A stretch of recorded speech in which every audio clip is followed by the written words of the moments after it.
Hello mga mare! For today's video nga ay samahan niyo akong pumunta sa aking work.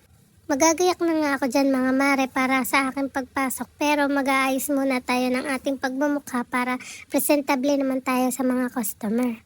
Binuksan ko nga muna dyan mga mare yung pinto dun sa may mini terrace namin para makasagap tayo ng chismis. Ay, hindi. Ng magandang araw. Nandito na ako sa work and dinalhan na ako ng aking asawa ng aking lunch kasi hindi ako nakakauwi.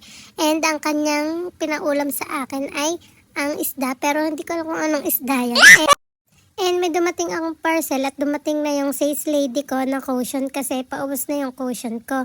And then yan makikita nyo ay mag-encode na ako ng mga serial ng dollar kasi pauwi na ako kasi hanggang 5 PM lang ako. And ang aming shop ay until 12 midnight. Kaya guys, kung gusto nyo magpapalit ng money at magpa-Gcash at kung ano-ano man ay pumunta kayo sa aming shop located sa Sabang Puerto Galera, malapit sa Castillo. Ayun. Nung matapos na nga ako mag-encode, inaamoy ko yung katrabaho ko na nagluluto ng sinulbot. Basta, saging siya na nilagyan ng asukal. At habang nagluluto siya dyan, ay naglulukohan kami.